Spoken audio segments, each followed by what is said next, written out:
दोस्तों target study IQ के आज के करंट अफेयर्स के वीडियो में आप सभी का मैं सौरभ गुप्ता स्वागत करता हूं। दोस्तों आज के इस वीडियो का PDF आप हमारे टेलीग्राम चैनल से डाउनलोड कर सकते हैं, जिसका लिंक इस वीडियो के डिस्क्रिप्शन बॉक्स में आपको मिल जाएगा। दोस्तों इस समय कोरोना वायरस चल रहा है, इसको लेकर देखो आज का सबसे पहला प्रश्न क्या बना है। क्वेश्चन दोस्तों यहाँ पर बना है कि हाल ही में किस देश ने सोशल डिस्टेंसिंग सुनिश्चित करने के लिए आई फील यू नाम से एक ब्रेसलेट विकसित किया है। अच्छे से नाम समझ लेना, आई फील यू नाम से एक ब्रेसलेट विकसित किया है।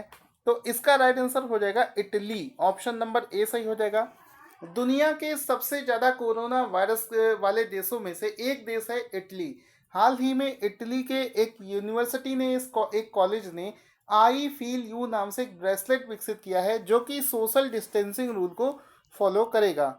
तो अब देखो, चूंकि धीरे धीरे दुनिया के सभी देश जो हैं ये लॉकडाउन को धीरे धीरे ख़त्म कर रहे हैं, लोग अपनी नॉर्मल लाइफ में धीरे धीरे आ रहे हैं।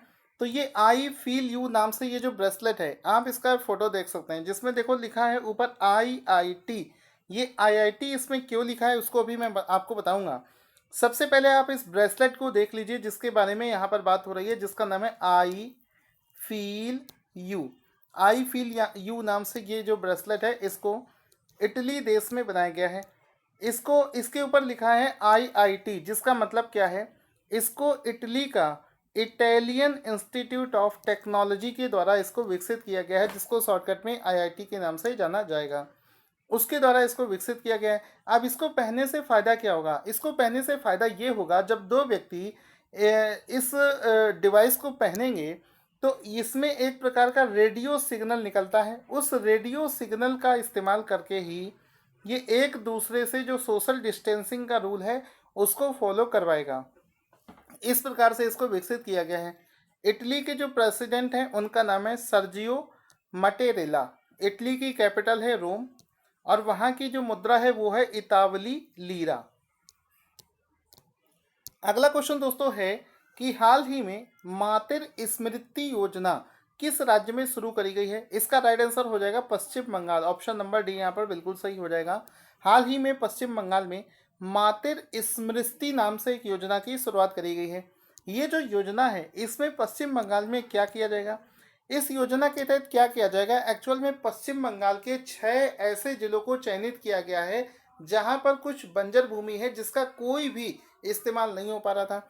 तो पश्चिम बंगाल सरकार ने ये चूज़ किया है कि ये जो 6 जिलों में लगभग 50,000 एकड़ के आसपास में ये जो बंजर भूमि है जिस पर कोई भी जिसका इस्तेमाल नहीं हो पा रहा था, उस भूमि को उपजाऊ फसल उगाने के लायक बनाया जाएगा और उस पर किसी भी प्रकार की फसल उगाकर या फिर और भी किसी माध्यम से उसको इनकम के लिए तैयार किया जाएगा, उससे राजस्व जो है वो कमाया जाएगा। तो इस वजह से इस योजना की शुरुआत करी गई है। नाम इसका अच्छे से समझ लेना। इस योजना का नाम है मातृ स्मृति योजना, जिसको पश्चिम बंगाल में शुरू किया गया है। पश्चिम बंगाल के बारे में जानते हैं। कैपिटल है कलकत्ता, मुख्यमंत्री ममता बनर्जी सभी को पता होगा। राज्यपाल का नाम है जगदीप धनखड़, जिनका नाम आपको पता होना चाहिए। दोस्तों अप्रैल 2020 की जो मंथली करंट अफेयर्स का PDF है वो लॉन्च हो चुका है, जिसमें कि सारे क्वेश्चन टॉपिक वाइज दे रखे हैं, सो दैट आप कम समय में इसको रिवाइज कर पाएंगे। और हर एक क्वेश्चन में आपको एक फोटो, एक्सप्लेनेशन और स्टैटिक GK भी दे रखा है, सो दैट आप कम समय में सारे क्वेश्चंस को बहुत ही बेहतरीन तरीके से कर पाएंगे। आप इसका डेमो देख सकते हैं। हर एक क्वेश्चन में आपको फोटो, स्टैटिक GK और रिलेटेड फैक्ट्स के क्वेश्चंस दे रखे हैं। तो इसको जल्दी से आप परचेज कर सकते हैं, लिंक वीडियो के डिस्क्रिप्शन बॉक्स में आपको मिल जाएगा। दोस्तों अगला प्रश्न बना है एक रिपोर्ट के ऊपर। यहाँ पर रिपोर्ट को लेकर क्वेश्चन क्या बना है वो समझते हैं। क्वेश्चन ये बनेगा कि वैश्विक वन संसाधन मूल्यांकन 2020, जिसको इंग्लिश में बोलते हैं ग्लोबल फॉरेस्ट रिसोर्स असेसमेंट 2020 नाम से एक रिपोर्ट किसके द्वारा लॉन्च करी गई है। तो हाल ही में एक ऑर्गेनाइजेशन है जिसका नाम है FAO, Food and Agricultural Organization, इसके द्वारा ही ये ग्लोबल लेवल पर जो फॉरेस्ट होते हैं उसको लेकर एक रिपोर्ट जारी करी गई है जिसका नाम है ग्लोबल फॉरेस्ट रिसोर्स असेसमेंट। ठीक है, इसको हिंदी में बोलते हैं वैश्विक वन संसाधन मूल्यांकन 2020। इस रिपोर्ट को हाल ही में FAO, Food and Agricultural Organization के द्वारा लॉन्च किया गया है। तो इसका एक डेमो फोटो देख सकते हैं जो कि प्रत्येक साल इस रिपोर्ट को जारी किया जाता है, जिसमें कि पूरी दुनिया में जितना कितना एरिया वनों के द्वारा आच्छादित है, कितना फॉरेस्ट है, कितना फॉरेस्ट कम हो रहा है, कितना फॉरेस्ट किस देश में बढ़ रहा है, इन सभी चीज़ों का यहाँ पर इवेल्युएशन किया जाता है। तो यहाँ पर जिस ऑर्गेनाइजेशन के द्वारा इस रिपोर्ट को जारी किया गया है उसका यहाँ पर फोटो देख लेते हैं। ऑर्गेनाइजेशन का नाम है FAO, Food and Agriculture Organization, जिसके द्वारा इस रिपोर्ट को जारी किया गया है। अब इसमें देखो एक क्वेश्चन क्या बन सकता है इसी रिपोर्ट को लेकर। क्वेश्चन दोस्तों यहाँ पर ये बनेगा कि वैश्विक वन संसाधन मूल्यांकन 2020 रिपोर्ट के अनुसार किस अवधि में जो वन हानि दर घटकर 10 मिलियन हेक्टेयर रही है। तो वन हानि इसका इंग्लिश में मतलब होता है फॉरेस्ट का लॉस, यानी कि फॉरेस्ट जो है वो कहाँ पर कम होता जा रहा है। तो फॉरेस्ट का लॉस जो होता है ये घटकर 10 मिलियन हेक्टेयर रहा है। तो इसका राइट आंसर हो जाएगा 2015 से 20 के बीच में ऐसा हुआ है। 2015 से 20 के बीच में यहाँ पर लिखा है घटकर, यानी कि पहले जो फॉरेस्ट का लॉस है वो कुछ ज़्यादा हुआ करता था, लेकिन 2015 से 20 में कंपैरेटिवली हमारा जो फॉरेस्ट एरिया है उसका लॉस कम हुआ है। तो ऑप्शन नंबर सी यहाँ पर बिल्कुल सही हो जाएगा। अगर हम लोग दोस्तों बात करी जाए 2010 से 15 के बीच में, तो चूंकि हम लोगों ने 2015 से 20 में बोला है कि जो हमारा फॉरेस्ट का लॉस है वो कम हुआ है, यानी कि पहले तो इसका लॉस ज़्यादा हुआ करता था। तो 2010 से 15 के बीच की बात करी जाए तो वन का जो लॉस है, यानी कि वन की जो हानि दर है वो 12 मिलियन हेक्टेयर रही थी, यानी कि 15 से 20 में कम थी।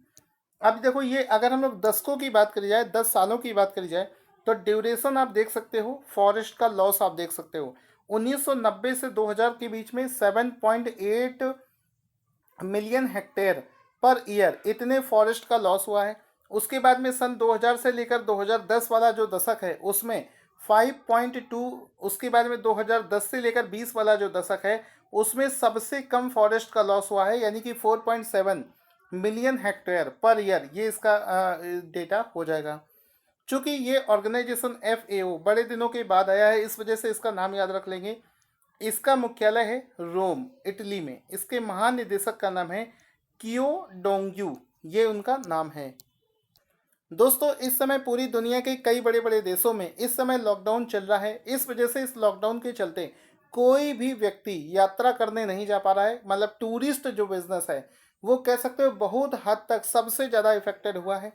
तो यहाँ पर एक क्वेश्चन बना है कि किस इंटरनेशनल ऑर्गेनाइजेशन के अनुसार वर्ष 2020 में इंटरनेशनल यात्रियों की जो संख्या है उसमें 60 से लेकर 80% तक की कमी आ सकती है। तो एक यूनाइटेड नेशंस का एक ऑर्गेनाइजेशन है जिसको UNWTO के नाम से जानते हैं, उसने हाल ही में एक डेटा रिलीज़ किया है जिसके अनुसार पूरे विश्व में जो इंटरनेशनल टूरिस्ट हैं उनकी संख्या में 60 से 80% तक की कमी आ सकती है। ये जो ऑर्गेनाइजेशन है इसके बारे में देख लेते हैं। ये ऑर्गेनाइजेशन है जिसका नाम है UNWTO, यानी कि वर्ल्ड टूरिज्म ऑर्गेनाइजेशन। ठीक है, ये इसका पूरा नाम है। यहाँ पर इसका नाम देख लेंगे UNWTO, यानी कि United Nations World Tourism Organization, जिसके द्वारा इस डेटा को रिलीज़ किया गया है। उसके बाद में अगला प्रश्न है इंटरनेशनल फैमिली डे, यानी कि अंतर्राष्ट्रीय परिवार दिवस जो होता है वो किस दिन मनाया जाता है। तो प्रत्येक वर्ष 15 मई को इंटरनेशनल फैमिली डे मनाया जाता है। ऑप्शन नंबर डी यहाँ पर सही हो जाएगा। इसमें आप देख सकते हैं इंटरनेशनल फैमिली डे प्रत्येक वर्ष 15 मई को मनाया जाता है। इस बार तो लॉकडाउन चल रहा है, सभी लोग अपने घर में होंगे तो बहुत अच्छे से इंटरनेशनल फैमिली डे मन रहा होगा। उसके बाद में ये वाला क्वेश्चन हम लोग कर चुके हैं।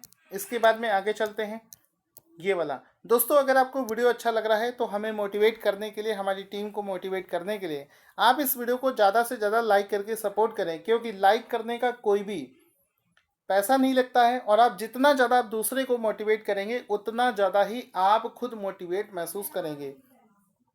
इसके बाद में क्वेश्चन है कि हाल ही में किस राज्य के सोहराई खोवर पेंटिंग को GI टैग प्रदान किया गया है। तो इसका राइट आंसर हो जाएगा झारखंड। ऑप्शन नंबर बी सही हो जाएगा।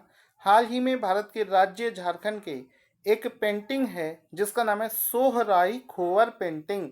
इसको हाल ही में जीआई टैग प्रदान किया गया है। जीआई टैग को लेकर अभी कुछ दिनों पहले भी मैंने आपको क्वेश्चंस करवाए थे। इसके अलावा यहाँ पर आप देख सकते हैं ये वो पेंटिंग है जिसको एक तरीके से ये भित्ति चित्र है जिसको झारखंड से जीआई टैग प्रदान किया गया है। इसका नाम अच्छे से याद कर लेना, इसका नाम हो जाएगा सोहराई खोबर पेंटिंग, जिसको झारखंड राज्य से हाल ही में जीआई टैग प्रदान किया गया है। उसके बाद में एक प्रश्न है कि हाल ही में किस राज्य के तेलई रूमल कला आर्ट को भी जीआई टैग प्रदान किया गया है। तो ये जो आर्ट है इसको तेलंगाना राज्य के लिए इसको जीआई टैग प्रदान किया गया है। तो ऑप्शन नंबर सी यहाँ पर बिल्कुल सही हो जाएगा। ये जो आर्ट है इसमें आप देख सकते हैं कि इस प्रकार से हाथों के माध्यम से हाथों से इसमें कढ़ाई बुनाई करके इस कपड़े को तैयार किया जाता है, जिससे कि आप साड़ी बना सकते हैं, दुपट्टा बना सकते हैं, या शरीर के लिए ओढ़ने वाले बहुत सारे जो क्लॉथ्स हैं इसके द्वारा हाथों से तैयार किए जाते हैं। तो इसको तेलंगाना राइट आंसर हो जाएगा कि तेलई रूमल कला जो है इसके लिए जीआई टैग तेलंगाना राज्य को प्रदान किया गया है। उसके बाद में जीआई टैग को एक और क्वेश्चन बनता है कि हाल ही में किस राज्य के तंजावुर नेति वर्ग, इंग्लिश में देखो इसको पिथ वर्ग के नाम से भी जानते हैं, को जीआई टैग प्रदान किया गया है। तो ये जो तंजावुर का जो नेति वर्ग जो है इसको तमिलनाडु राज्य के लिए जीआई टैग प्रदान किया गया है। तो ऑप्शन नंबर बी सही हो जाएगा। इसमें नेति वर्ग पिथ वर्ग में क्या होता है, इसमें आप देख सकते हैं लकड़ी को काट काट के इस प्रकार से कलाकृतियां बनाई जाती हैं। जैसे कि इस नेति वर्ग को आप देख सकते हैं जिसमें कि ताजमहल जो है ये लकड़ी से बनाया गया है। तो तमिलनाडु इसका राइट आंसर हो जाएगा। यहाँ पर आप देख सकते हैं तंजावुर नेति वर्ग जो है उसके लिए तमिलनाडु राज्य को जीआई टैग प्रदान किया गया है। उसके बाद में एक प्रश्न है वो भी जीआई टैग को लेकर है कि हाल ही में किस राज्य की अरुम्बवुर की लकड़ी की नक्काशी, ठीक है, इंग्लिश में भी इसको लिखा है, कुछ जीआई टैग प्रदान किया गया है। तो अरुम्बवार वुड क्रेविंग जिसे बोलते हैं इसको भी तमिलनाडु से जीआई टैग प्रदान किया गया है। तो ऑप्शन नंबर बी सही हो जाएगा। इसको भी तमिलनाडु राज्य के लिए जीआई टैग प्रदान किया गया है। इसमें भी ये जो लकड़ी होती है उसी लकड़ी पर इस तरीके से कलाकृतियां बनाई जाती हैं जिसमें कि भगवान की मूर्तियां, मंदिर, ताजमहल, इन सभी चीज़ों को इसमें तैयार किया जाता है। चलिए अब जल्दी से शुरू कर लेते हैं आज का वीडियो। दोस्तों डेली बेसिस पर 10 से 15 हज़ार लोग इस वीडियो को देखते हैं। आप लोगों से रिक्वेस्ट है कि आपका वीडियो लाइक और शेयर करने में कुछ भी नहीं जाएगा।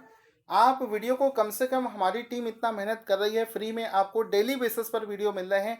जब तक आप इस वीडियो को शेयर करके हमें मोटिवेट नहीं करेंगे हमारी टीम आपके लिए कैसे इतना मेहनत कर पाएगी। इसलिए आप लोगों से रिक्वेस्ट है कि फ्री में आपको जो ये वीडियोस मिल रहे हैं कम से कम एक टारगेट बनाओ कि 5 लोगों को आप जरूर इस वीडियो को शेयर करेंगे। व्हाट्सएप पर, फेसबुक पर, ट्विटर पर, हर जगह इस वीडियो को शेयर करिए। अगला है कि हाल ही आज के करंट अफेयर्स का रिवीजन करते हैं। आज का सबसे पहला प्रश्न है कि हाल ही में मातृ स्मृति योजना किस राज्य में शुरू करी गई है। तो पश्चिम बंगाल इसका राइट आंसर हो जाएगा। उसके बाद में है कि ग्लोबल फॉरेस्ट रिसोर्स असेसमेंट नाम से एक रिपोर्ट जो है किसके द्वारा लॉन्च करी गई है।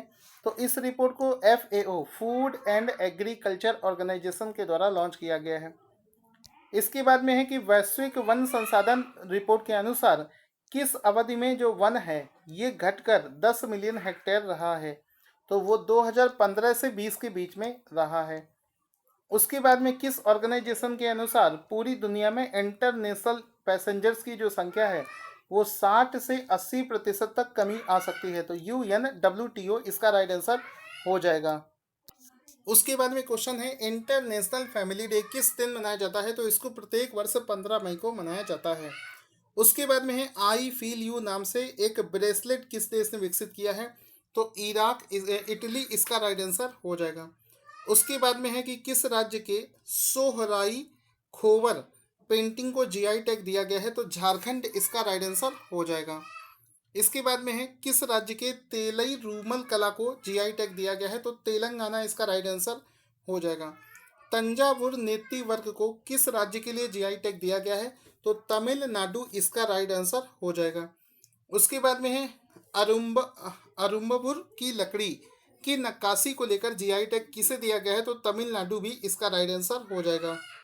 दोस्तों अगला क्वेश्चन जिसका आंसर आपको देना है कि ग्लोबल एनर्जी ट्रांजिशन इंडेक्स 2020 में भारत कौन से स्थान पर आया है।